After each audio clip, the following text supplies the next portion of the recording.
Welcome to Sikhcast, brought to you by Sikh Research Institute, illuminating every path.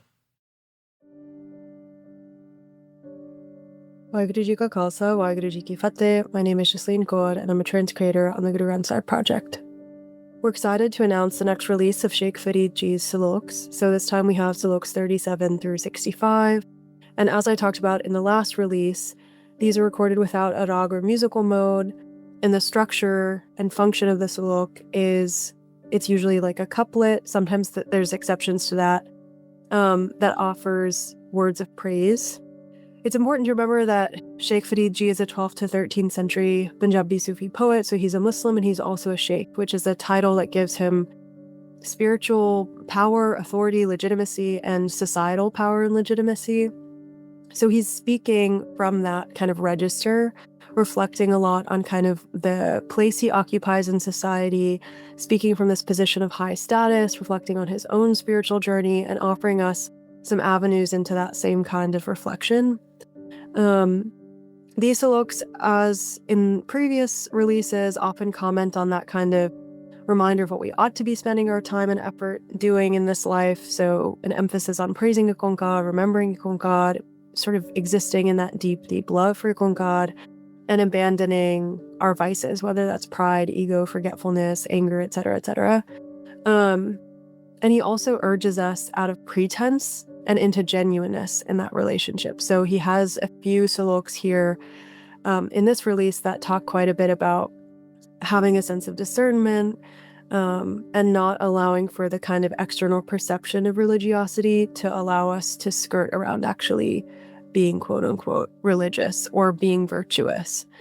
So I wanted to reflect a bit on Salok 63 in this release. As in previous Saloks, Sheikh Farid often invokes this kind of extended metaphor of the seeker as the human bride. And so he has this kind of marriage metaphor that he plays around with, where Ikon God is the spouse. So in Salok 63, Sheikh Farid says, Jan kuari ta chao, vivahi ta mamle, Farida, eho pachotao, vat kuari na tia. So when she was unmarried, then there was excitement. When she got married, then entanglements fell upon her. O Farid, this alone is the regret. She cannot become unmarried again. So in this Salok, Sheikh Farid continues to kind of use that metaphor of the human bride. And I think we can kind of think about it in two registers. So I'd like to talk about both. There's the more general register of like being in the world and having that kind of like grass is greener on the other side mindset. So it is this thing about like never really being satisfied, no matter what sort of state or condition we're in. And if we can think about this more generally as like Sheikh Farid advising us to remain kind of content at every stage and in every condition in life, then I think that that's like very instructive and very helpful. If we go with the kind of extended metaphor and think more deeply about our relationship with Ikon God as sort of brides or seekers, then it's even more instructive. So let's stay in the world. When we're unmarried, we wish to be married. And then even when we're like engaged to be married, there's so much excitement around that time.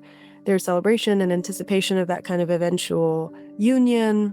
And then when the marriage actually happens, when this is no longer something that people are looking forward to, but rather something that's already passed, we're kind of presented with the reality that like marriage is not an ending point, and that to continue to be married and be in that relationship requires quite a lot of effort and quite a lot of like care and devotion. And it's not always like this easy thing. So marriage brings us in companionship with the spouse, but it also brings other entanglements. Like you have new family members, you have new in-laws, maybe new siblings, new friends, maybe a new environment. There's new dynamics and new obligations and new responsibilities and things that might require resolving. So everything just becomes much more complex. And in the same kind of vein, when we're new seekers, when we're embarking on this journey or on this path, we yearn for connection with Ikon God, and we look forward to that union, to that experience of connection. But once that connection happens, we realize very quickly that a relationship with Ikon God is not just like one and done, that it requires ongoing effort and discipline and devotion, and that union is not something that's experienced as a kind of final achievement, but as a kind of thing that has to be grown and nurtured and tended to and maintained. And then we also might come to understand that this relationship itself like ebbs and flows. So we might have periods of deep connection and periods of separation. And that all sort of results in this realization that the path of the seeker is not so easy. And it requires a kind of steadiness that we have to work to cultivate through time and through multiple transitions. So it's that whole thing of like, it's easy to fall in love, but it's challenging to stay in love or to remain in that state. And that's because like we might become careless or lazy or ignorant. We might become forgetful and disconnected. We might kind of get back to being entangled in those vices that I talked about before. So the sort of question that I've been asking myself, especially as I go through those ebbs and flows in my relationship with Ikonkar, is like, how do I move with that sort of movement of like changing between feeling really connected and feeling separated? And how do I kind of get back to that feeling of connection? How do I nurture this relationship with deep devotion and deep discipline and deep care?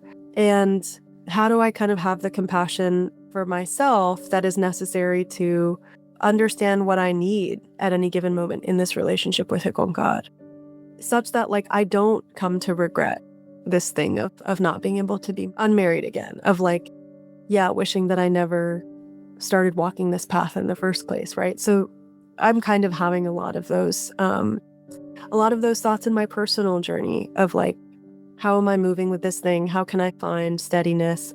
And how can I still cultivate devotion to Ikonkar even when I don't feel like actively connected in every given moment? So I hope you spend time with these saloks. As always, there's commentaries and footnotes and translations and transcreations for you to explore. And I hope you reflect more on the kind of tending to your own relationship with Ikonkar that you ought to be devoting yourself to. Waheguru Ji Ka Khalsa, Waheguru Ji Ki Fateh. Read the translations and commentaries at gurugranthsahib.io. You were listening to Sikhcast by Sikh Research Institute, illuminating every path.